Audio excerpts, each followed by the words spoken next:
اللہ تعالیٰ جو فیصلے فرماتا ہے اس کو سننے کی کوشش کرتے ہیں ہمیشہ. تو شہاب ثاقب ان کے اوپر ٹوٹتا ہے، شہاب ایک آگ کی طرح گولا جو انہیں مارتا ہے. کبھی کبھی وہ لوگ سن لیتے ہیں کوئی بات تو وہ اس کے نیچے والے کو، وہ اس کے نیچے والے کو، اس کے نیچے والے کو، اور جو سب سے اخیر نیچے والا ہوتا ہے وہ دوڑ کے کسی کاہن کو، جادوگر کو، ساحر کو، مجاور کو اور مرشد کو، سجادہ نشین کو بتا دیتا ہے.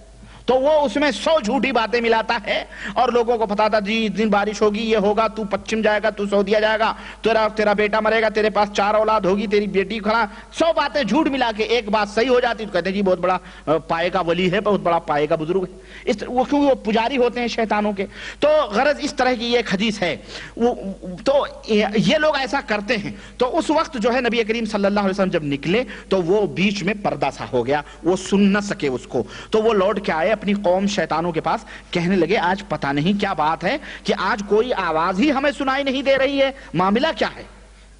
تو شیطانوں نے کہا بھائی ذرا مشرق و مغرب میں دوڑو اور دیکھو کیا بات ہے. چنانچہ دوڑ کر کچھ شیطانوں نے دیکھا کہ آپ صلی اللہ علیہ وسلم جو ہے تہامہ، مقام تہامہ کی طرف آپ نکلے ہیں اور وہاں پر اپنے صحابہ کے ساتھ کھڑے ہو کر کے نماز فجر ادا کر رہے ہیں. اپنے کچھ صحابہ کے ساتھ مقام نماز فجر ادا کر رہے ہیں، صلاۃ فجر ادا فرما رہے ہیں. تو شیطانوں نے کہا ہو یہی وجہ ہے جو ہمارے اور آسمانوں کی خبروں کے بیچ میں ایک رکاوٹ پیدا ہو چکی ہے کہ وہ کھلے آسمان نماز پڑھ رہے ہیں. تو ان لوگوں نے جو جن تھے جو گئے تھے دیکھنے کے لیے کہ کیا وجہ ہے کہ یہ خبریں نہیں آ رہی ہیں، تو ان لوگوں نے نبی کریم صلی اللہ علیہ وسلم کو نماز پڑھتے ہوئے دیکھا تو انہوں نے قرآن کو سنا. تو کہنے لگے ھذا واللہ الذی حال بینکم وبین خبر السماء، یہی ذات ہے جو تمہارے اور میرے درمیان اور خبروں کے درمیان ایک رکاوٹ بن چکی ہے. تو ان لوگوں نے قرآن سنا، سب کچھ سنا، لوٹ کے گئے تو کہنے لگے یا قومنا ان سمعنا قرآنا عجبا یہدی الی الرشد فآمنا بہ. انہوں نے کہا اللہ، اے میری قوم کے لوگوں، جناتوں سے کہا اے میری قوم کے لوگوں، ہم نے قرآن سنا اور عجیب و غریب کلام سنا، اور اس طرح سے سنا کہ ہمارے دل میں وہ کلام بیٹھ گیا اور ہم ایمان لے آئے. ہم ایمان لے آئے. وَلَن نُشْرِكْ بِرَبِّنَا أَحَدًا، اب ہم اپنے رب کے ساتھ کسی کو شریک نہیں کریں گے. فَأَنزَلَ اللَّهُ عَلَى نَبِيِّهِ، تو اللہ تبارک و تعالیٰ نے اپنے نبی کے اوپر وحی اتاری اور کہا قُلْ أُوحِيَ إِلَيَّ أَنَّهُ اسْتَمَعَ نَفَرٌ مِّنَ الْجِنِّ إِنَّمَا أُوحِيَ إِلَيْهِ قَوْلُ الْجِنِّ. یعنی شرح یہ کہتے ہیں کہ اللہ تبارک و تعالیٰ نے فرمایا اے نبی آپ کہہ دیجئے کہ جناتوں کی ایک جماعت نے اس گفتگو کو سن لیا ہے، یہ میرے پاس اللہ نے مجھے اطلاع دی ہے، یہ وحی اللہ کی طرف سے آئی ہے. تو اس طرح سے جناتوں کی ایک جماعت ایمان لے آئی اللہ کے نبی صلی اللہ علیہ وسلم کے قرآن کو سن کر کے. اور اس سلسلے میں بہت ساری دلیلیں ہیں. غرض کہنے کا مطلب ہے جناتوں کا وجود ہے، اس سے انکار نہیں کیا جا سکتا ہے. کچھ لوگ یہ کہہ سکتے ہیں جناب ہم دیکھتے کہاں ہیں، ہم اگر دیکھیں تب تو ہم مانیں گے کہ اس کے اندر جو ہے جنات ہیں. تو میرے عزیز میرے دوست، نہ دیکھنا یہ کسی چیز کے نہ ہونے کی دلیل نہیں ہے. آپ کے ہاتھوں میں جو گھڑی ہے میڈ ان جاپان لکھا ہوا ہے، آپ سے میں پوچھوں کہ جناب یہ لکھا ہوا جاپان میں بنی ہوئی، آپ نے دیکھا جاپان میں بنتے ہوئے اس گھڑی کو؟ لیکن لکھا ہوا ہے میڈ ان جاپان. آپ مانتے ہو کہ جناب یہ جاپان کی گھڑی؟ آپ نے بنانے والے کو دیکھا؟ یہ بجلی ہے یہ جو جل رہی ہے، یہ وائر جو آپ کے سامنے ہیں، وائر ہیں. اگر ہم کہاں دیکھ رہے ہیں کہ اس کے اندر بجلی ہے؟ دیکھ رہے ہیں، لیکن ہم یقین کرتے ہیں کہ جناب بجلی ہے. کیوں؟ یہ بلب جل رہے ہیں، یہ لاؤڈ اسپیکر چل رہا ہے، یہ سب کچھ شغال ہے، سب کچھ چل رہا ہے، اس لیے ہم یقین رکھتے ہیں. ہم نے دیکھا نہیں ہے کہ اس وائر کے اندر کچھ ہے، لیکن ہم یقین رکھتے ہیں کہ اس کے اندر بجلی ہے. بجلی ہم نے نہیں دیکھا ہے، کیسے یقین رکھتے ہیں؟ کیوں؟ اس کا نتیجہ یہ ہے کہ جو ہم سن رہے ہیں یا جو ہم اجالے دیکھ رہے ہیں یہ اس کی نشانیاں ہیں، یہ اس کے علامات ہیں. اسی طرح سے جنوں کو ہم نے تو نہیں دیکھا ہے، لیکن ہم یقین رکھتے ہیں اللہ اور اس کے رسول کے فرمان کے مطابق کہ جنوں کا وجود ہے. اور سب سے بڑی بات یہ ہے ہم یہ کہیں ان اللہ علی کل شیء قدیر، اللہ تبارک و تعالی ہر شے کے اوپر قادر ہے. اچھا یہ ایک چیز یہ، اب یہ جو جن ہوتے ہیں یہ تو ثابت ہو گیا نا جنوں کا وجود ہے. یہ جن کئی قسم کے ہوتے ہیں. 5 منٹ اور باقی ہے. جن کئی قسم کے ہوتے ہیں. جن یعنی کئی ان کے اندر اقسام ہوتے ہیں. حضرت ابو ثعلبہ خشنی رضی اللہ تعالیٰ عنہ کہتے ہیں کہ قال رسول اللہ صلی اللہ علیہ وسلم الجن 3 اصناف، جن 3 قسم کے ہوتے ہیں. جن کی 3 صنفیں ہیں، 3 قسمیں ہیں. صنف لہم اجنحہ یطیرون فی الہوا، ایک قسم جناتوں کی ہے جو ہواؤں میں اڑتی ہے، ان کے پر ہیں اور وہ ہواؤں میں اڑتے ہیں. جناتوں کی ایک قسم پروں والی ہے جو ہواؤں میں اڑتے ہیں. اور وصنف حیات و عقارب، اور دوسری قسم یہ سانپ اور بچھو وغیرہ ہیں، ان کی شکلوں میں وہ ہوتے ہیں. سانپ اور بچھوؤں کی شکل میں بھی جنات ہوتے ہیں، دوسری قسم ہے. اور جنات کی تیسری قسم یہ ہے کہ جو یعنی ہم اور آپ کے بیچ میں ہوتے ہیں، سمجھیے، یعنی کہ ہمارے اور بیچ میں رہتے ہیں، وہ ہمارے آپ کے بیچ میں رہتے ہیں، ایک جگہ رہتے ہیں، دوسری کے جاتے ہیں، قیام کرتے ہیں، کہیں خیمہ بنا لیا، کہیں کچھ زمینوں کے اندر وہ مطلب سفر بھی کرتے ہیں، مقیم بھی ہوتے ہیں، المہم چلتے پھرتے لوگ ہیں. جناتوں کی یہ تیسری قسم ہے. اس حدیث کو طبرانی، حاکم اور بہقی نے روایت کیا ہے اور صحیح سند کے ساتھ، چنانچہ علامہ البانی نے بھی اس حدیث کو صحیح قرار دیا ہے. تو اس طرح پتہ چلا کہ جناتوں کی 3 قسمیں ہیں. سمجھ میں آ رہی بات؟ یہ نئی معلومات ہے جو میں آپ کو دے رہا ہوں، آپ نے کبھی سنی بھی نہیں ہوں گی، خواب و خیال میں بھی. یہ اب آپ دیکھیں اللہ کے نبی صلی اللہ علیہ وسلم نے کس کن چیزوں کو کس طرح کھول کر کے بیان کیا ہے. لیکن ہمیں نہ سننے کا موقع ملتا ہے اور نہ ہی ہمارے علماء ان تمام سے چیزوں کو بتلاتے ہیں. بس جناب علی پڑیے دے دیے، خلاص معاملہ ختم. اچھا، جن کے رہنے کی جگہیں کیا ہیں؟ چنانچہ جن جو ہے زیادہ تر خالی مکانات میں، ویران جگہوں پہ رہتے ہیں، جیسے صحرا ہے. اسی طرح سے وہ مکانات، وہ گھر ہیں جن میں کوئی بھی نہیں رہتا ہے. اسی طرح سے گھور ہیں، گندگی گھاریاں ہیں، گندی گوبر گو پھینکنے کی جگہیں ہیں، حمامات وغیرہ ہیں، یعنی اور اسی طرح سے انسانوں کے ساتھ بھی کچھ جن رہتے ہیں. تو اس طرح سے یہ زیادہ تر یہ لوگ ان جگہوں پہ رہتے ہیں. اسی لیے اللہ کے رسول صلی اللہ علیہ وسلم جب صحرا کی طرف نکلتے تھے تو آپ صلی اللہ علیہ وسلم جو ہے، اللہ کے نبی صلی اللہ علیہ وسلم صحرا کی طرف نکلتے تو جناتوں سے ملاقات ہوتی، تو آپ انہیں قرآن پڑھتے، انہیں قرآن سکھلاتے، جیسا کہ صحیح بخاری اور صحیح مسلم کے اندر یہ بات ثابت ہے. اسی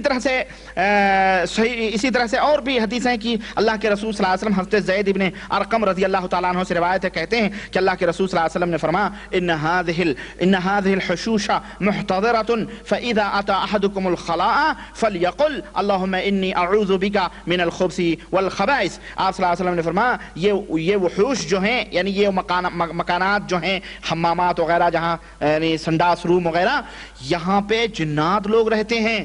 آپ صلی اللہ علیہ وسلم نے فرمایا، اے لوگو یہ مقام جو ہیں یہاں جنات لوگ رہتے ہیں. تو جب بھی تم میں کا کوئی شخص ایسی جگہوں پہ آئے تو وہ یہ دعا پڑھے کہ اے اللہ اعوذ بک من الخبث والخبائث. یہ دعا پڑھ لیا کرو، جنات لوگ رہتے ہیں. چنانچہ ایسے بھی جنات خود بتاتے بھی ہیں، اس میں جناتوں میں بھی میں بتاؤں گا، مسلمان ہوتے ہیں، غیر مسلم ہوتے ہیں. تو جو کافر لوگ ہوتے ہیں وہ ان میں ہوتے ہیں، لیکن مسلمان لوگ جو ہوتے ہیں وہ حمامات میں نہیں رہتے ہیں. آپ یہ نہ سمجھیں کہ وہ بھی حمامات میں رہتے ہیں، نہیں. مومن مسلمان جو جنات ہیں وہ سنداس روموں میں نہیں رہتے ہیں، کافر لوگ رہتے ہیں. اسی طرح سے آپ صلی اللہ علیہ وسلم نے یہ بھی فرمایا کہ لا یبولن احدکم فی جحر، کہ اے لوگوں تمہیں کا کوئی بھی کسی بھی سوراخ کے اندر پیشاب نہ کرے، کیونکہ سوراخ کے اندر بھی کبھی کبھی وہ جناتوں کے مسکن ہوتے ہیں، جناتوں کی جگہیں ہوتی ہیں. یہ بھی تو اس طرح سے یعنی یہ حدیثیں بتاتی ہیں کہ جنات ایسے مقامات پہ رہتے ہیں جہاں پہ صحرا ہو اور خالی اور گندی جگہیں وغیرہ ہوں. اب سوال ایک پیدا یہ ہوتا ہے کہ کیا جنات کھاتے اور پیتے بھی ہیں؟ تو یقیناً وہ جنات کھاتے بھی ہیں اور پیتے بھی ہیں، جیسا کہ پیچھے حدیث میں نے ابھی آپ کو بتلائی ہے کہ انہوں نے پوچھا ہمارا کھانا کیا ہے، تو آپ صلی اللہ علیہ وسلم نے بتلایا کہ وہ ہڈی ہے جس پر اللہ کا نام لیا گیا ہو، جب تم اٹھاؤ گے تو وہ گوشت سے کیا ہو جائے گی، وہ بھر جائے گی. اب پینے کی دلیل اللہ کے رسول صلی اللہ علیہ وسلم نے فرمایا.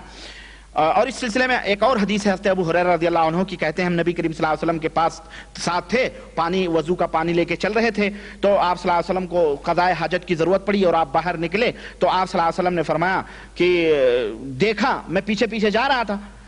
حضرت ابو ہریرہ رضی اللہ تعالیٰ عنہ کہتے ہیں کہ آپ صلی اللہ علیہ وسلم کے پانی کا لوٹا لے کر کے میں پیچھے آپ صلی اللہ علیہ وسلم کے جا رہا تھا.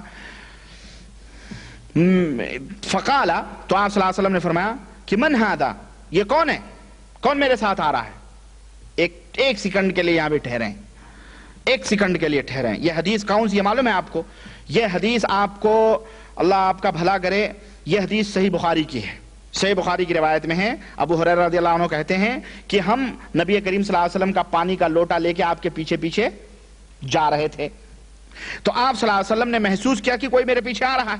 تو آپ نے فرمایا من ھذا، کون ہے؟ فقال انا ابو ہریرہ. تو آپ نے فرمایا کہ اللہ کے نبی میں ابو ہریرہ ہوں.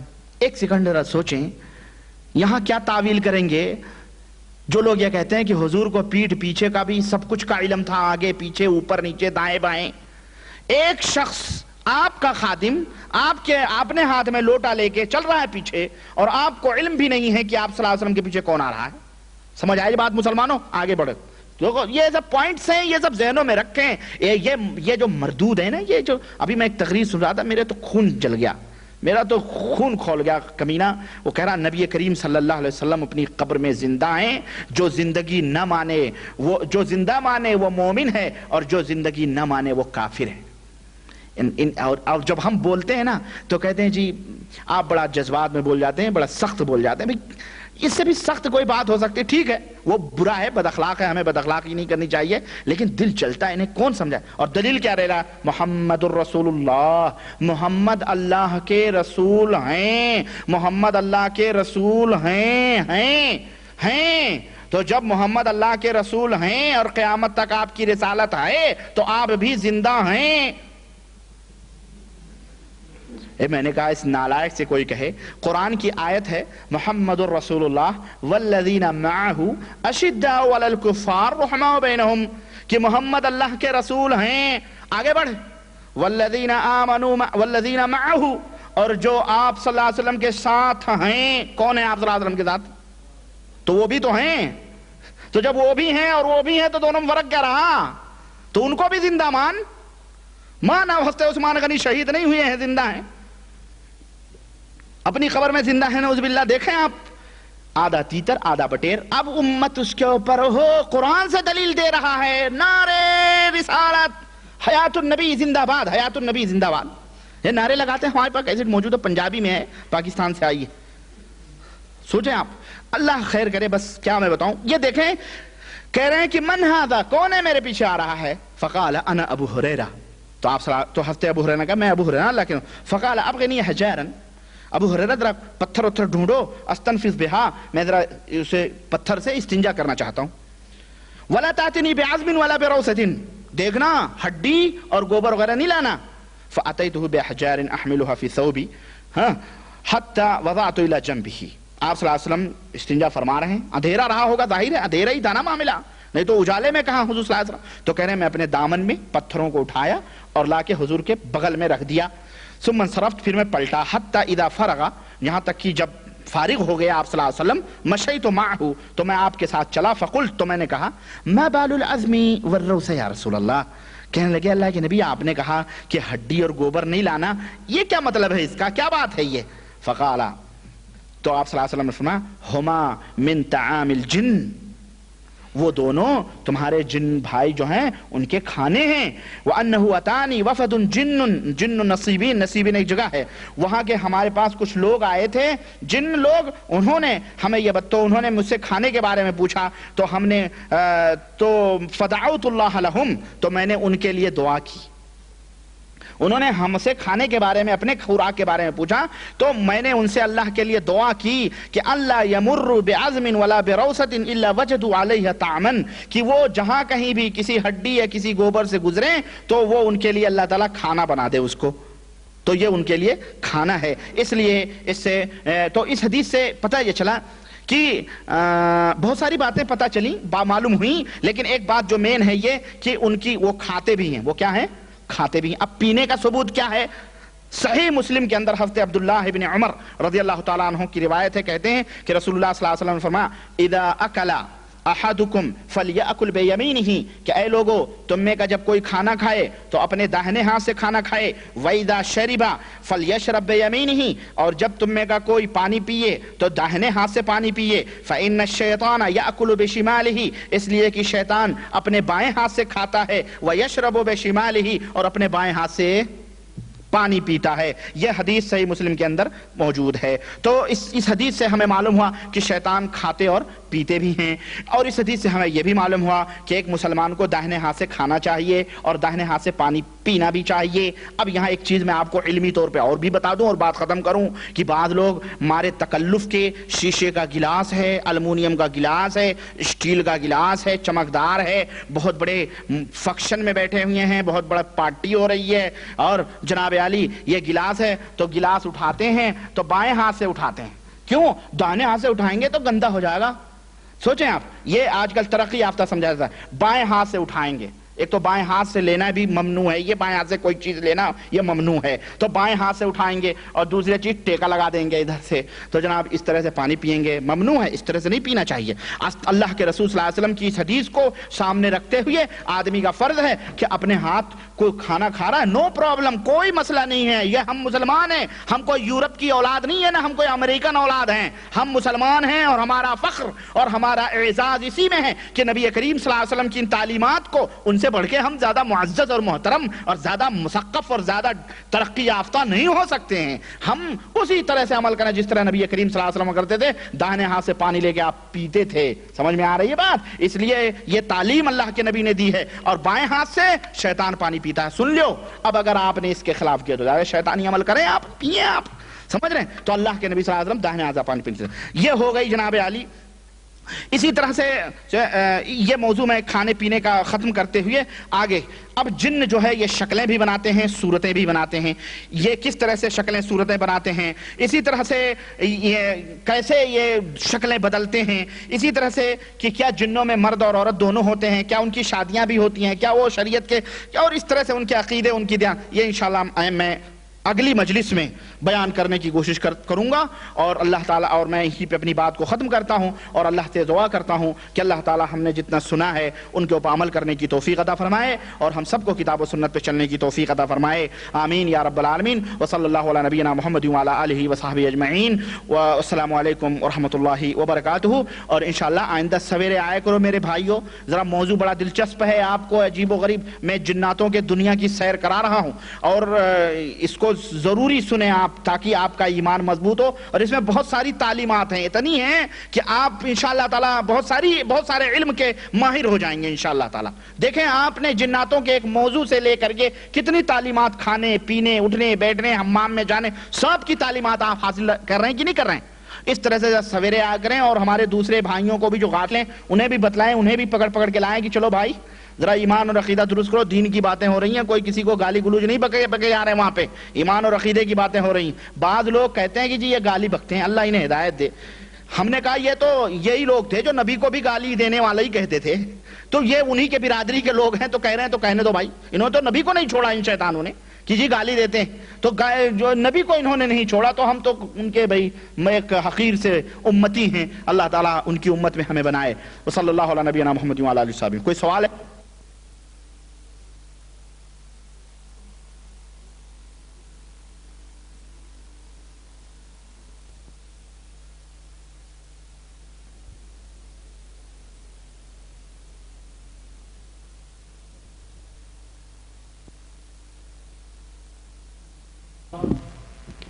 الحمد لله رب العالمين والصلاة والسلام على نبينا محمد وعلى آله وأصحابه أجمعين وبعد.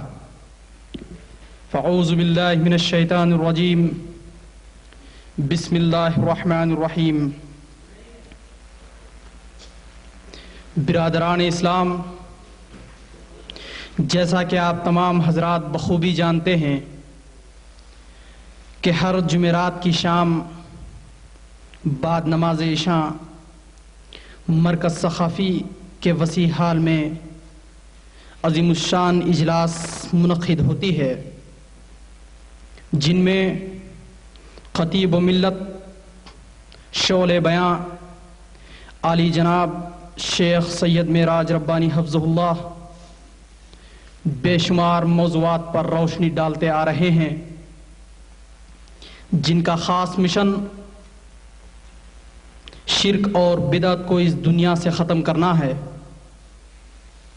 ان کی آواز عالم جہاں کے گوشے گوشے میں پھیل چکی ہے، چاہے وہ آڈیو کیسٹ کے ذریعے ہو یا ویڈیو کیسٹ کے ذریعے۔ اگر ان کے خطاب کا محاسبہ کیا جائے تو کئی جبینوں پر بل پڑ جائیں گے جنہیں علامہ صفی الرحمن مبارک پوری صاحب نے خطیب الاسلام کا خطاب دیا ہے۔ ہم اور آپ شیخ کے بے حد ممنون و مشکور ہیں جنہوں نے اپنی تمام مصروفیات کو بالائے طاق رکھ کر اس اجلاس میں شرکت کرتے ہیں۔ اس کے علاوہ عزیز دوستو، آج کا موضوع جنوں کی حقیقت اور اس کا علاج ہے۔ یہ موضوع بڑا ہی دلچسپ اور حیرت انگیز ہے، کیونکہ اس موضوع پر اپنے بر صغیر ہند و پاک میں ایسی تقریریں بہت ہی کم سننے کو ملتی ہیں۔ اللہ سے دعا ہے کہ اللہ تعالی ہم تمام لوگوں کو سننے اور اس پر عمل کرنے کی توفیق بخشے۔ اب میں بلا کسی تاخیر کے شیخ معراج ربانی حفظہ اللہ کو التماس کرتا ہوں کہ وہ ڈائز پر تشریف لائیں اور اپنے خطاب سے ہم لوگوں کو نوازیں۔ شکریہ دوستو، السلام علیکم ورحمۃ اللہ وبرکاتہ۔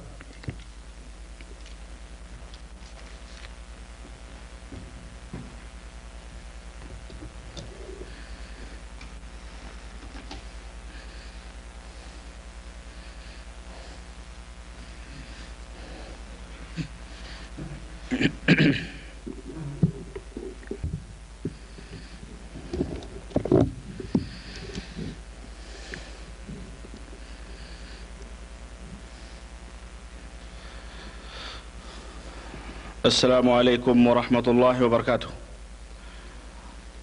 الحمد للہ نحمده ونستعینه ونستغفره ونؤمن به ونتوکل علیہ ونعوذ باللہ من شرور انفسنا ومن سیئات اعمالنا، من يهده الله فلا مضل له ومن يضلله فلا هادي له، ونشهد ان لا اله الا الله ونشهد ان محمدا عبده ورسوله، اما بعد فإن خير الحديث كتاب الله وخير الهدي هدي محمد صلى الله عليه وسلم وشر الأمور محدثاتها وكل محدثة بدعة وكل بدعة ضلالة وكل ضلالة في النار۔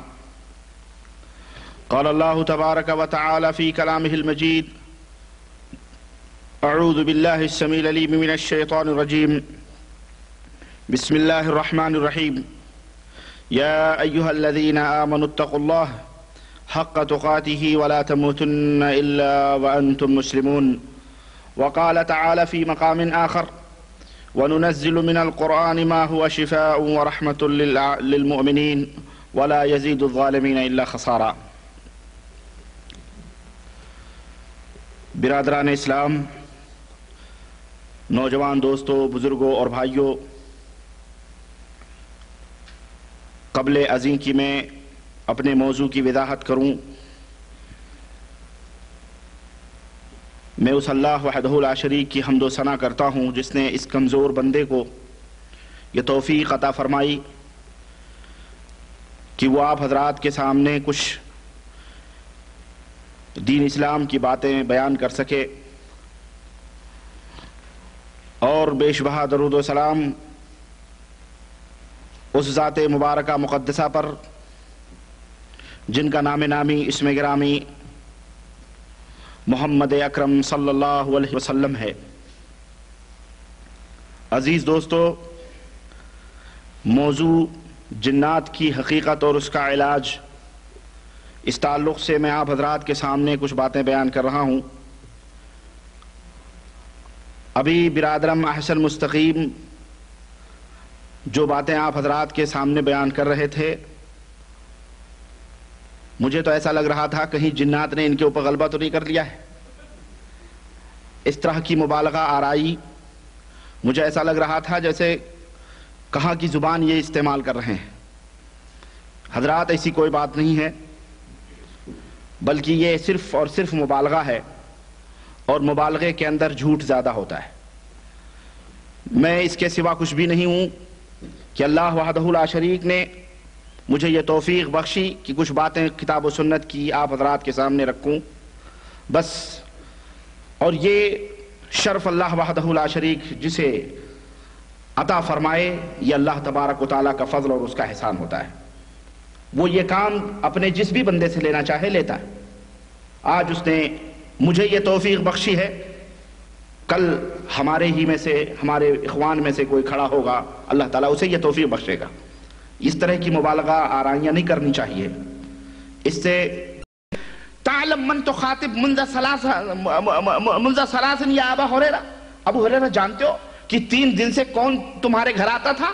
تو انہوں نے کہا کہ لا، میں نہیں جانتا ہوں، مجھے کیا معلوم کو ایک کوئی آدمی تھا۔ تو آپ صلی اللہ علیہ وسلم نے فرمایا ذاک شیطان، وہ شیطان تھا جو 3 رات سے تمہیں تنگ کر رہا تھا، آ رہا تھا، ہے تو جھوٹا پر تم سے اس نے سچی بات بتلائی کہ یہ دعا پڑھ لیا کرو تو کامیاب رہو گے۔ یہ حدیث بخاری کے اندر موجود ہے۔ تو اس حدیث سے ہمیں یہ معلوم ہوا کہ شیطان جو ہوتا ہے وہ مختلف شکل اور صورت اختیار کر سکتا ہے، چنانچہ شیطان یہ انسان کی شکل اور صورت میں بھی آیا، جیسا کہ اس حدیث سے ہمیں معلوم ہوتا ہے۔ اس حدیث کو آپ اپنے ذہن میں رکھیں، یہ بہت عظیم الشان حدیث ہے، اس میں بہت سارے فائدے ہیں۔ غرض کہنے کا مطلب یعنی ایک فائدہ تو یہی ہے کہ شیطان انسان کی شکل و صورت میں بھی آتا ہے۔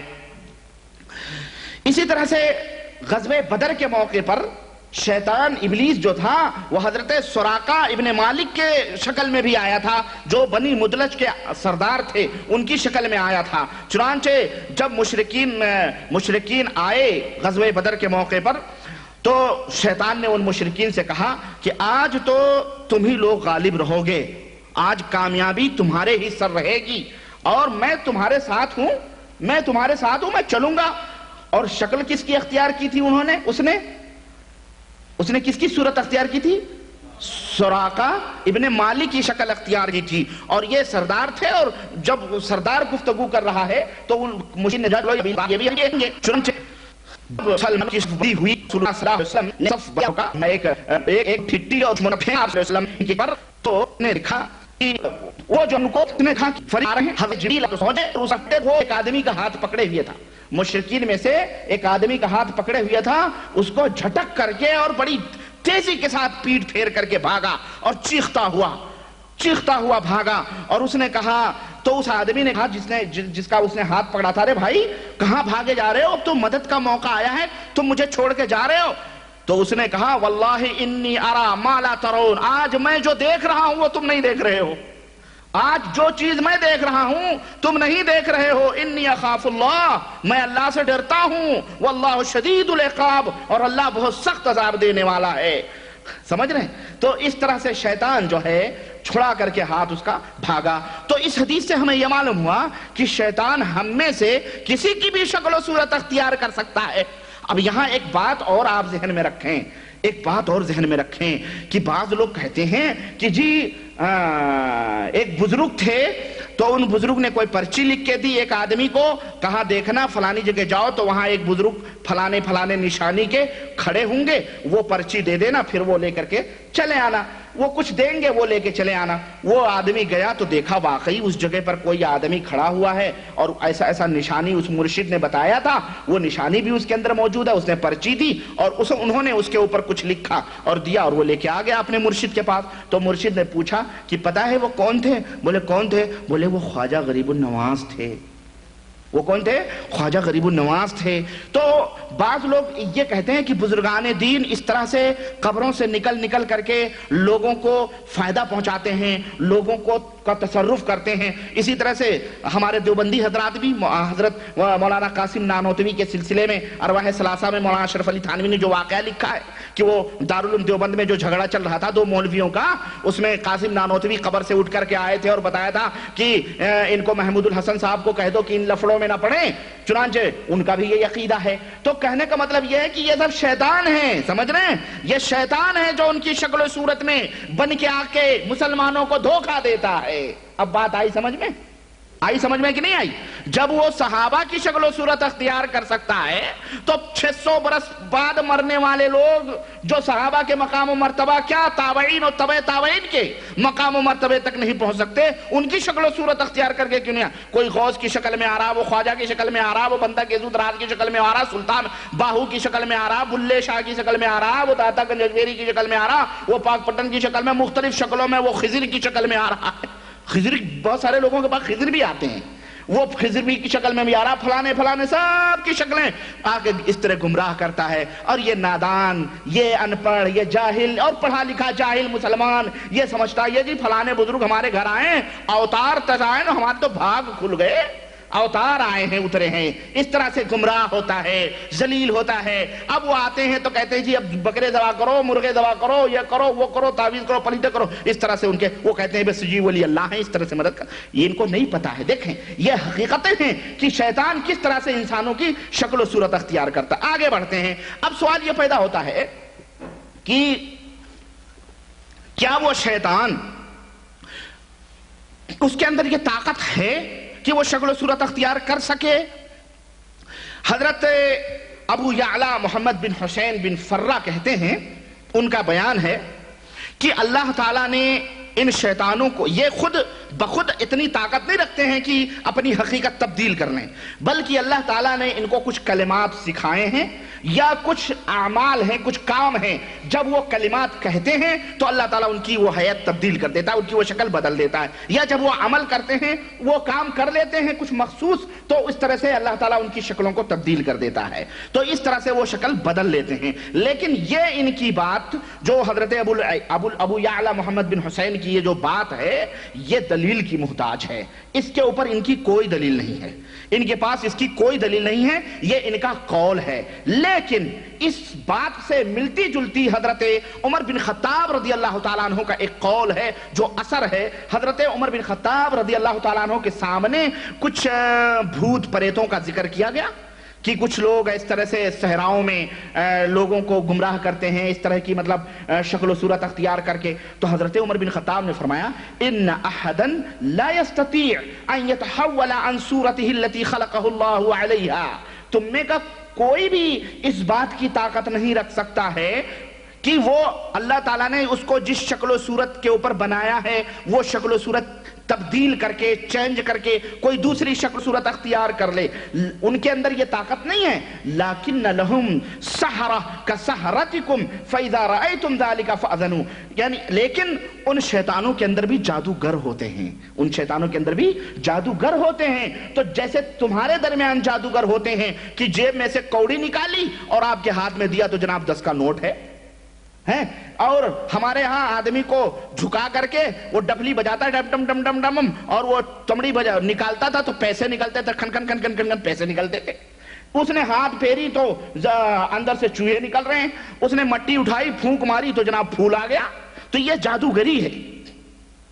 تو جس طرح انسانوں میں جادوگر ہوتے ہیں تو جو اور وہ چیز جو ہے بتاتے ہیں، لوگوں کے ذہنوں میں پتہ چلتا ہے کہ یہ پھول ہے، یہ پھلا ہے، یہ پھلا ہے، لوگوں کے آنکھوں کے اوپر باندھ دیتے ہیں، جادو کر دیتے ہیں، اسی طرح شیطانوں کے اندر بھی جادوگر ہیں جو اس طرح سے بھیس بدل لیتے ہیں۔ اب آئی بات سمجھ میں؟ تو یہ بات حضرت عمر بن خطاب رضی اللہ تعالیٰ عنہ کی جو بات ہے یقیناً ایک صحابی کی بات ہے جو ہمارے لیے دلیل اور حجت بن سکتی ہے، تو یہ ہوتا ہے، تو اس طرح سے وہ تبدیل کرتے ہیں۔ اچھا ایک اور حدیث میں آپ کو بتاؤں جو صحیح مسلم کے اندر ہے، حضرت ابو سعید اور مولا ہشام بن زہرہ کہتے ہیں کہ میں حضرت ابو سعید خدری کے گھر گیا، حضرت ابو سعید خدری رضی اللہ تعالیٰ عنہ کے گھر گیا تو وہ نماز پڑھ رہے تھے، میں بیٹھ کر کے انتظار کرنے لگا کہ حضرت جب سلام علام پھیریں تو ذرا کچھ بات چیت ہو، اتنے میں نے کچھ سرسراہٹ محسوس کی چارپائی کے نیچے، تو کہتے ہیں کہ میں اٹھ گیا، میں کھڑا ہو گیا چارپائی سے تو دیکھا ایک سانپ جو ہے اس کے نیچے بیٹھا ہوا، تو میں نے سوچا کہ اس کو قتل کروں، تو انہوں نے اشارہ کیا، حضرت ابو سعید خدری نے اشارہ کیا کہ بیٹھ جاؤ، تو جب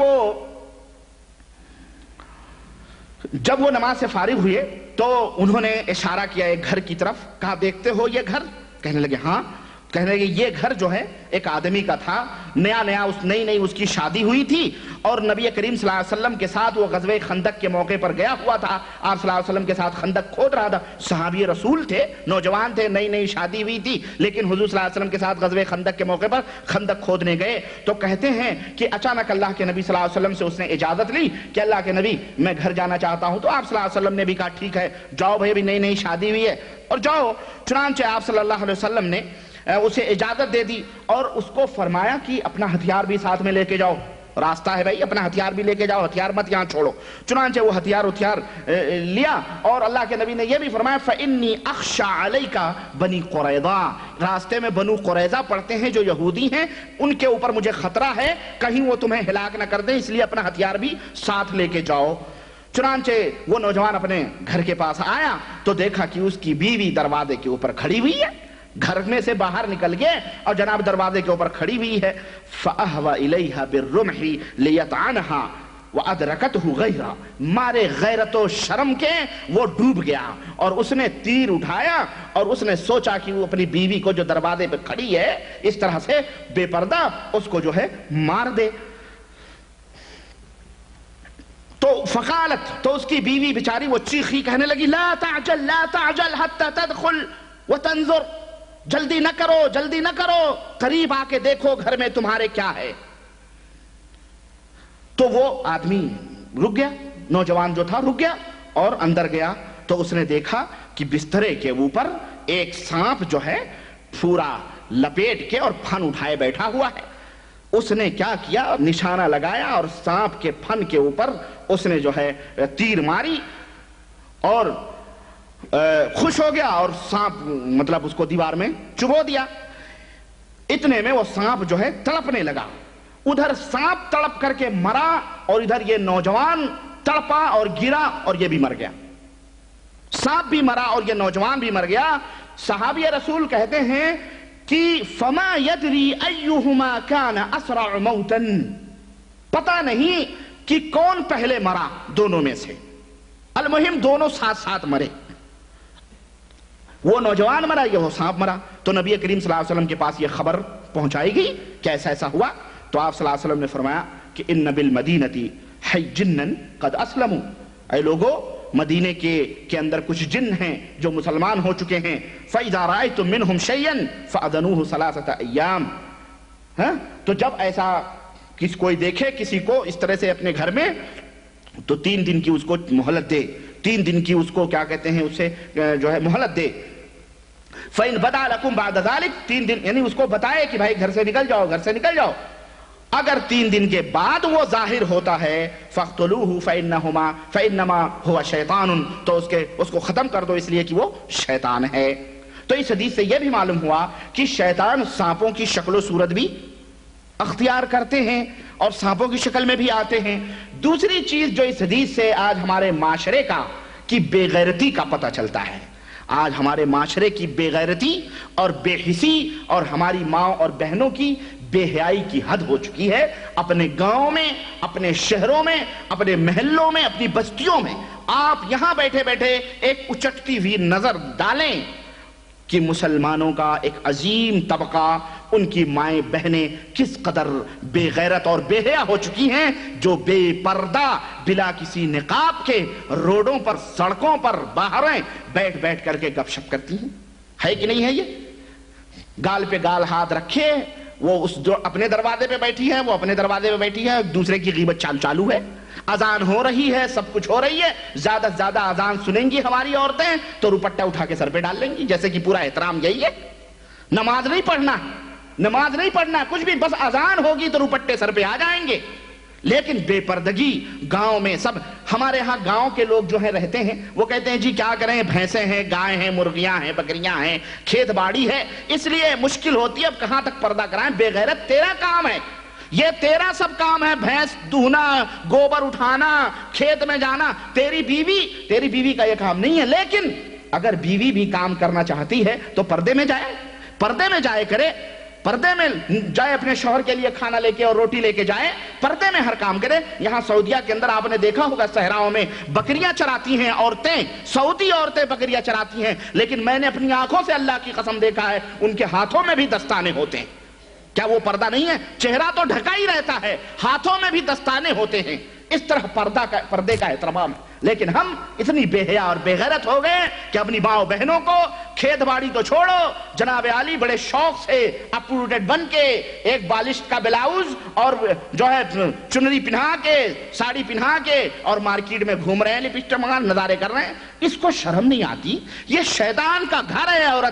عورت کو اس طرح سے پھرا رہا ہے، اتنا بے حیا اور بے غیرت ہو گیا۔ اور یہ عورتیں بھی اتنی بے حیا بے غیرت ہو گئیں کہ شوہر تو سر سے پیر تک فل ہے، پینٹ شرٹ کوٹ پینٹ سب کچھ، ایک رتی برابر کا جسم اس کا نہیں دکھ رہا ہے، اور یہ ایک بالشت کا بلاؤز پہن کر کے گھوم رہی ہے، پتہ نہیں کون سے فخر میں، پتہ نہیں کون سے شان میں۔ آپ دیکھیں یہ بے حیائی کی حد ہے مسلمانوں۔ اس لیے اپنی عورتوں کو پردہ کراؤ، پردہ، اپنی بہنوں کو پردہ کراؤ۔ اللہ کی لعنت آئے گی اگر پردہ نہیں کراؤ گے تو۔ اپنے گھروں میں پردہ کراؤ، اپنے خاندانوں میں پردہ کراؤ۔ کھیت اور باڑی ہو کرے کام عورت، لیکن با پردہ ہو کر کے کرے۔ کون منع کرتا ہے چادر اوڑھنے سے؟ چادر اوڑھ کے باہر نکلو، لیکن نہیں جناب علی اس طرح سی بے پردگی۔ یہ غیرت مند صحابی کو دیکھو کہ عورت کو دروازے پہ کھڑا ہوا دیکھا تو تیر تان لیا کہ ہم تجھے ختم کر دیں گے، تو دروازے پہ کیسے آ گئی؟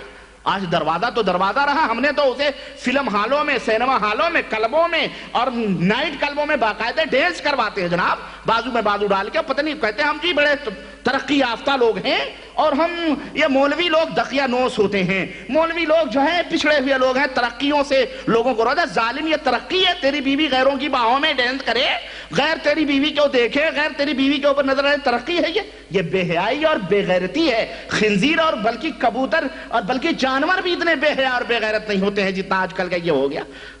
اور جو ہمارے ملکوں میں جتنا ہی غریب ہے اس کے اندر اتنا ہی بے حیائی ہے۔ آپ یہ بھی دیکھ لو، کہیں گے جی 10x10 کا روم ہے، کہاں تک پردے کروائیں؟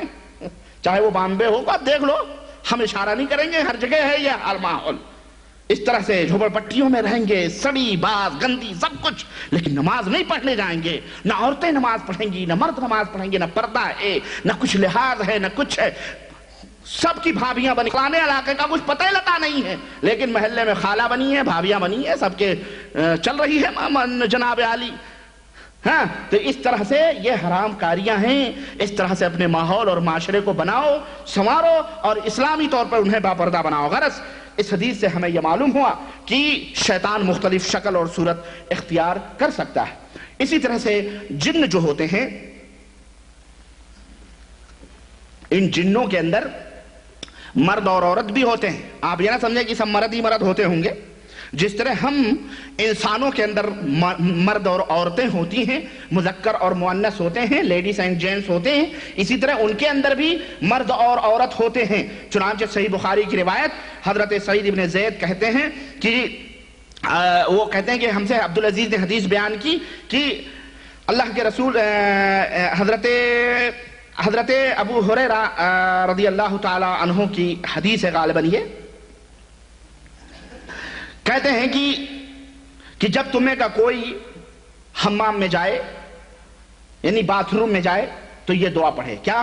اعوذ باللہ من الخبث والخبائث، اعوذ باللہ من الخبث والخبائث، یعنی اے اللہ میں تیرے ذریعے سے پناہ مانگتا ہوں خبیث مردوں سے، والخبائث یہ خبیثہ کی جمع ہے، جو خبیثہ عورتوں سے، یعنی جن کی مردوں سے اور جناتی عورتوں سے میں تجھ سے پناہ مانگتا ہوں۔ تو اللہ کے نبی صلی اللہ علیہ وسلم نے جو یہ بتلایا کہ خبیث اور عورت کی انمان کا کرنا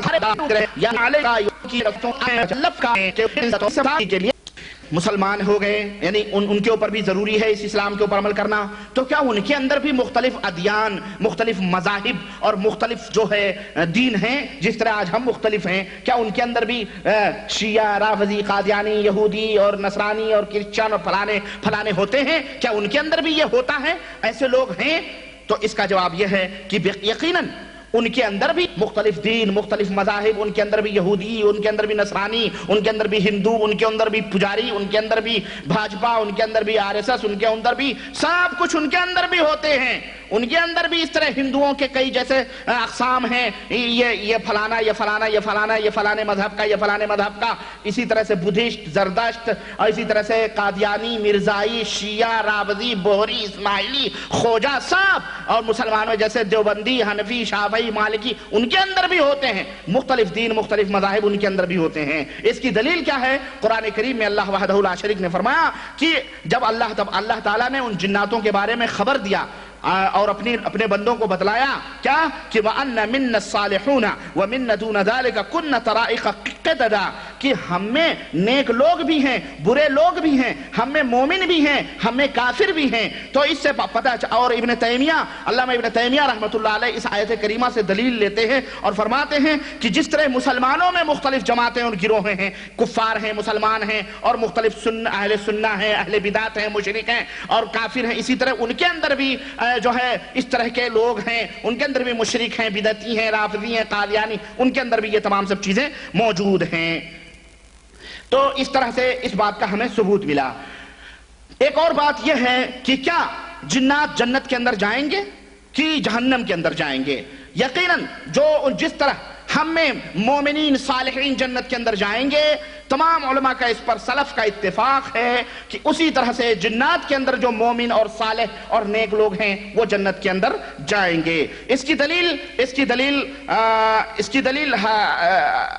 دلیل جو ہے علامہ ابن کثیر رحمۃ اللہ علیہ فرماتے ہیں کہ تمام سلف کا یہ متفقہ فیصلہ ہے کہ جس طرح انسانوں کے اندر لوگ جنتی اور جہنمی ہوتے ہیں، اسی طرح سے ان کے اندر بھی لوگ جنتی اور جہنمی ہوتے ہیں۔ علامہ حافظ ابن کثیر رحمۃ اللہ علیہ نے دلیل لی ہے آیت کریمہ قرآن کی سورہ رحمان کی، جس میں اللہ وحدہ لا شریک نے فرمایا کہ لم یطمثہن انس قبلہم ولا جان، کہ جنت کا بیان سورہ رحمان کے اندر ہے اور حور کا بیان چل رہا ہے۔ تو اللہ تعالیٰ نے ان حوروں کے بارے میں فرمایا کہ وہ اتنی پاک و صاف حوریں ہیں کہ لم یطمثہن قبلہم انس ولا جان، لم یطمثہن انس قبلہم ولا جان، کہ وہ اتنی پاک و صاف ہیں کہ اس جنتی سے پہلے نہ اسے کسی انسان نے چھوا ہے اور نہ ہی کسی جنات نے چھوا ہے۔ تو اس آیت کریمہ سے سیدھے پتہ چلتا ہے کہ جنت میں انسان بھی جائیں گے اور ذرا بولا کرو آپ لوگ، پتہ چلے کہ آپ لوگ ماشاءاللہ موجود ہو، ہمارے ساتھ ہو، بات سمجھ رہے ہو، ایسے نہ کھو جائیں آپ کے اوپر کہیں یہاں بھی شیطان تشویش کرتا ہوگا، بیٹھے یہاں ہیں دل پتہ نہیں کہاں ہے نا۔ تو ایسا بھی ہوتا ہے کہ مت سن اس طرح کی باتیں، تو سنیں، یہ بڑی حقیقت انگیز باتیں ہیں اور آپ کو بہرحال یہ دلائل سلف کی، اور دیکھیں آپ کس طرح سے یہ دلائل اور باتیں آپ کے سامنے بیان کی جا رہی ہیں۔ تو اس سے اچھا اب یہ ایک سوال یہ بھی ہے کہ کیا جن جو ہوتے ہیں وہ انسان سے ڈرتے بھی ہیں؟ ہاں، جن انسان سے بہت ڈرتے ہیں۔ چنانچہ ابن ابی دنیا نے حضرت مجاہد سے روایت کیا، کہتے ہیں کہ حضرت مجاہد ایک بہت بڑے مفسر ہیں، وہ کہتے ہیں کہ ہم ایک رات جو ہم نماز پڑھ رہے تھے، میں نماز پڑھ رہا تھا ایک رات، تو اچانک میں نے اپنے سامنے ایک بچے کو دیکھا، ایک بچہ، یعنی بچہ غلام کہتے ہیں 3 سال سے 9 سال کے بیچ کے جو بچے ہوتے ہیں ان کو عرب میں غلام کہا جاتا ہے، مطلب ایسا چلتا پھرتا بچہ تھا۔ ہم نے اس کو دیکھا تو کہتے ہیں کہ میں نے چاہا کہ میں اس کو پکڑوں اور اس کو باندھوں، تو جب میں اس کی طرف لپکا پکڑنے کے لیے تو وہ چھٹاک سے کودا، دیوار کے اوپر چڑھا اور دیوار کے پیچھے کود کر کے بھاگ گیا وہ، یہاں تک کہ حتی سمعت وقعتہ، یہاں تک کہ جب وہ کودا تو اس کے جو دھم سے آواز آئی وہ بھی میں نے سنی۔ اس کے بعد وہ کبھی لوٹ کر کے میرے پاس نہیں آیا۔ تو اس سے یہ پتہ چلتا ہے کہ جن جو ہوتے ہیں وہ انسان سے ڈرتے بھی ہیں، یہ نہیں کہ بڑے جری ہوتے ہیں، ڈھیٹ ہوتے ہیں، ڈرتے بھی ہیں وہ۔ اسی طرح سے جن جو ہوتے ہیں وہ انسان سے نفرت کرتے ہیں۔ بعض جن ایسے بھی ہوتے ہیں انسان سے نفرت کرتے ہیں، ان کو دیکھ کے جلتے ہیں، حسد کرتے ہیں۔ چنانچہ حضرت ام سلمہ زوجہ نبی صلی اللہ علیہ وسلم کہتی ہیں کہ نبی کریم صلی اللہ علیہ وسلم نے رعا فی بیتہا جاریتن، ہمارے گھر میں ایک لونڈی تھی، اس کو آپ صلی اللہ علیہ وسلم نے دیکھا، فکان فی وجہہ صفعۃ، اس کے چہرے مطلب کچھ مرجھائے ہوئے سے، عجیب و غریب رونق نہیں تھی اس لونڈی کے چہرے پہ۔ تو آپ صلی اللہ علیہ وسلم نے فرمایا استرقوا لها فإن بها نظرا، اس کو جھاڑ پھونک کرواؤ اس لیے کہ اس کے اوپر جنات کی نظر لگی ہے۔ تو اس سے پتہ چلا اس حدیث پاک، اور یہ حدیث صحیح بخاری اور صحیح مسلم کے اندر ہے، تو اس حدیث سے یہ پتہ چلا کہ جن جو ہوتے ہیں وہ انسانوں سے جلتے بھی ہیں، حسد بھی کرتے ہیں، ان کی نظریں بھی لگتی ہیں، تو اس طرح سے جھاڑ پھونک کروا سکتے ہیں۔ اسی طرح سے سوال یہ ہے کہ کیا جن شادی بیاہ بھی کرتے ہیں اور ان کے اندر نسلیں بھی پیدا ہوتی ہیں؟ جس طرح ہم شادی بیاہ کرتے ہیں تو بیٹا بیٹی پیدا ہوتے ہیں، ہماری نسلیں چلتی ہیں، ہمارے خاندان چلتے ہیں، تو کیا ان کے اندر بھی نسلیں چلتی ہیں؟ ہاں بے شک جن شادی بیاہ بھی کرتے ہیں ان کے اندر نسلیں بھی چلتی ہیں۔ اس کی دلیل اللہ تعالیٰ نے قرآن کریم میں فرمایا کہ وَإِذْ قُلْنَا لِلْمَلَائِكَةِ اسْجُدُوا لِآدَمَ فَسَجَدُوا إِلَّا إِبْلِيسَ، ہم نے جب ملائکہ سے کہا کہ سجدہ کرو آدم کا تو سبوں نے سجدہ کیا سوائے ابلیس کے، کان من الجن، وہ جناتوں میں سے تھا، فَفَسِقَ عَنْ أَمْرِ رَبِّهِ، تو وہ اللہ کے حکم کا اس نے انکار کر دیا، اللہ نے حکم دیا سجدہ کرنے کا، اس کا انکار کر دیا۔ أَفَتَتَّخِذُونَهُ وَذُرِّيَّتُهُ أَوْلِيَاءَ مِن دُونِي، تو اے لوگو کیا مجھے چھوڑ کر شیطان اور اس کی آل اولاد کو، شیطان اور اس کی ذریت کو، اس کے آل اولاد کو مجھے چھوڑ کے دوست بناؤ گے؟ وَهُمْ لَكُمْ عَدُوٌ، اور حالانکہ وہ تمہارے دشمن ہیں، بِئْسَ لِلظَّالِمِينَ بدلہ، ظالموں کا کتنا برا بدلہ ہوگا۔ تو اس آیت کریمہ سے یہ معلوم ہوا، جو اللہ تعالیٰ نے ذریت کا لفظ استعمال کیا، جس سے یہ پتہ چلتا ہے کہ ابلیس شیطان جو ہیں ان کی ذریت بھی ہے، ان کی آل اولاد بھی ہیں۔ اور اسی طرح سے اللہ تعالیٰ نے قرآن کریم میں جو یہ فرمایا کہ لم یتمسہن انس قبلہم ولا جان، کہ ان کو اس سے پہلے نہ جنات نے چھوا ہے نہ انسان نے چھوا ہے۔ یعنی چھونے کا مطلب کیا ہے؟ یعنی ان سے نکاح نہیں کیا ہے، شادی بیاہ نہیں کی ہے۔ تو اس آیت کریمہ سے پتہ چلتا ہے کہ جنت میں جب انسان جا کے ان سے شادی بیاہ حوروں سے کریں گے، ملاپ کریں گے اور اپنا لذت اٹھائیں گے، تو اسی طرح سے جنات بھی لذت اٹھائیں گے۔ تو اس سے پتہ چلا کہ وہ ان کے ہاں بھی تناسل کا یعنی شادی اور بیاہ کا تعلق اور سلسلہ چلتا ہے، اور حدیث میں بھی اس کا ثبوت موجود ہے۔ بہرحال آگے بڑھتے ہیں۔ یہ حقیقتیں میں آپ کو مختصر بتا رہا ہوں۔ آپ سوچتے ہوں گے کہ ساری باتیں بتا رہے ہیں، علاج کی بات بتا ہی نہیں رہے، میں یہ لاسٹ میں بتاؤں گا، یہ بھی آپ سن لو۔ ہاں یہ میں آخر میں انشاءاللہ بتاؤں گا۔ علاج پہلے حقیقت سن لو، اپنے دشمن کے کتنے اسلحے لیا ہوا ہے، کس طرح تمہیں دھوکہ دیتا ہے، پہلے وہ پورا راستے تمہیں بتا دوں، اس کے بعد میں بتاؤں گا اب اس سے بچو گے کیسے، اس کے طریقے کیا ہیں، وہ میں انشاءاللہ تعالی بتاتا ہوں۔ جن جو ہوتے ہیں یہ قیامت کے دن جو مؤذن ہیں ان کی گواہی بھی دیں گے کہ یہ اذان دیتے تھے۔ حضرت ابو سعید خدری رضی اللہ تعالیٰ عنہ سے روایت ہے کہ رسول اللہ صلی اللہ علیہ وسلم نے ان سے فرمایا کہ انی اراک تحب الغنم والبادیۃ، میں تمہیں دیکھتا ہوں کہ تم ذرا صحرا اور بکریوں کو کافی پسند کرتے، تم رہتے ہو وہیں پہ، تو تم جب صحرا میں رہو تو اذان کا وقت ہو تو نماز کا وقت ہو تو اذان دے دیا کرو، اس لیے کہ تمہاری آواز کوئی بھی چیز جو سنے گی جو قیامت کے دن جو ہے وہ تمہارے لیے قیامت کے دن گواہی دیں گے، چاہے وہ جن ہو کہ انسان ہو، جو لوگ بھی سنیں گے قیامت کے دن گواہی دیں گے۔ تو اس حدیث سے معلوم ہوا کہ جن وغیرہ بھی قیامت کے دن اللہ تعالیٰ کے ہاں گواہی دیں گے کہ فلاں نے اذان دی تھی، اس کا کلمہ میرے کان میں پڑا تھا۔ تو یہ بات ہو گئی۔ اب ایک سوال یہ ہے کہ کیا جنات، یہ جو شیطان ہوتے ہیں، جناتوں میں جو شیطان ہوتے ہیں، یہ دنیا کے اندر منتشر کب ہوتے ہیں، کب پھیلتے ہیں دنیا کے اندر، محلوں میں، قریوں میں، بستیوں میں، شہروں میں، ملکوں میں کب پھیلتے ہیں، اس کا وقت کیا ہے؟ صحیح بخاری اور صحیح مسلم کی روایت جب ہم دیکھتے ہیں، حضرت جابر رضی اللہ تعالیٰ عنہ سے جو مروی ہے، کہتے ہیں کہ رسول اللہ صلی اللہ علیہ وسلم نے فرمایا اذا كان جنح الليل او امسيتم فكفوا صبيانكم فان الشياطين تنتشر حينئذ فاذا ذهب ساعة من الليل فحلوهم واغلقوا الابواب واذكروا اسم الله فان الشيطان لا يفتح بابا مغلقا واوقوا قربكم واذكروا اسم الله وخمروا انيتكم واذكروا اسم الله احاديث۔ صحیح بخاری صحیح مسلم کی لمبی روایت میں ترجمہ آپ کے سامنے پیش کرتا ہوں کہ اللہ کے رسول صلی اللہ علیہ وسلم نے فرمایا کہ اے لوگو، جب رات ہو جائے، شام ڈھل جائے، دن غروب ہو جائے اور رات کا ایک حصہ مثلا یعنی اندھیرا چھا جائے، تو اے لوگو اپنے بچوں کو گھروں میں روک لو، گھروں سے باہر انہیں نہ جانے دو، اس لیے کہ یہ وہ وقت ہے جب شیاطین دنیا کے اندر منتشر ہوتے ہیں۔ تو اس حدیث سے ہمیں معلوم ہوا کہ شیطان جو ہوتے ہیں وہ کب دنیا کے اندر پھیلتے ہیں؟ جب شام ہوتی ہے، شام ڈھلتی ہے اور جو ہے تھوڑا سا اندھیرا آ جاتا ہے، تو اللہ کے نبی نے فرمایا بچوں کو روک لو اپنے گھروں میں۔ حالانکہ ہمارے یہاں یہی وقت ہوتا ہے بچوں کے نالائقوں کے کھیلنے کا۔ ہم جیسے مغرب کا ٹائم ہوا اپنے گھر میں بیٹھے، بچوں جا بیٹے کھیل کے آؤ، جاؤ باہر۔ ہم نے ان کو باہر اپنا میاں بیوی گپے مار رہے ہیں، بیٹھ کے مستی کر رہے ہیں، اور جناب بچے باہر کھیل رہے ہیں۔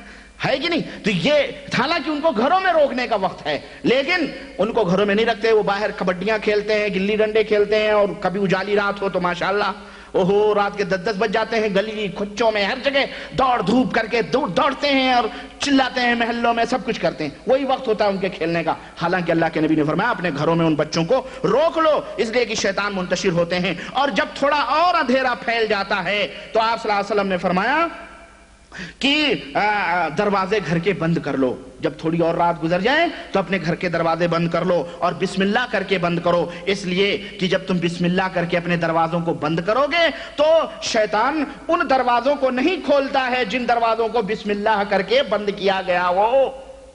مسلمانوں سن لو، بڑا عظیم نسخہ ہے یہ پیغمبر اسلام جناب محمد الرسول اللہ صلی اللہ علیہ وسلم کا۔ چلاتے ہیں جی رات کو شیطان آ کے ڈراتا ہے، رات کو تنگ کرتا ہے، رات کو گدگدی لگاتا ہے، رات کو کچو مارتا ہے، رات کو پلٹ دیتا ہے، رات کو یہ کرتا ہے، رات کو وہ کرتا ہے۔ اما کس کو معلوم ہے کہ بسم اللہ کر کے دروازہ کون ظالم بند کرتا ہے؟ یہ بتاؤ ذرا، الا من رحم اللہ، الا یہ کہ بعض ہوں گے، یہ نہیں کہ جب سونے چلیں تو لاؤ بسم اللہ کر کے دروازے بند کرنا، بیگم دروازہ بند کر دو ذرا، بس سو گئی دھڑاک سے بند کر دیا، خلاص لاک کر دیا، ہو گئی، نہ بسم اللہ کہنا نہ کچھ کہنا۔ ہمارے ہاں گاؤں میں اللہ ہی کی پناہ خیر۔ تو میرے عزیز یہ تعلیم دو گھروں میں، بسم اللہ کر کے دروازے بند کرو، اور اپنے پانی کے مٹکوں کو مشکیزوں کو بسم اللہ کر کے بند کرو، اسی طرح سے اپنے برتنوں کو کھانے ہونے کے بسم اللہ کر کے ڈھک دو، اسی طرح سے اپنے چراغوں کو رات کو سوتے وقت بجھا دیا کرو۔ یہ حدیث جو ہے، یہ حدیث اللہ آپ کو جزائے خیر دے، صحیح بخاری اور صحیح مسلم کے اندر ہے۔ تو اس حدیث میں اللہ کے رسول صلی اللہ علیہ وسلم نے 4-5 باتوں کا حکم دیا ہے، سب بسم اللہ کر کے بتیوں کو بجھا دو، یہ کرو، اس لیے کہ شیطان اس گھر کے اندر داخل نہیں ہوتا ہے۔ اسی طرح سے شیطان کو تو کوئی دیکھ نہیں سکتا، اللہ کی کوئی شکل وکل اختیار کر لے کوئی دوسری تو اس وقت دیکھ لے گا، لیکن حقیقی جو شیطان کی شکل ہے وہ کوئی نہیں دیکھتا ہے۔ لیکن بعض حیوانات ہیں، بعض جانور ہیں جو شیطان کو دیکھتے ہیں۔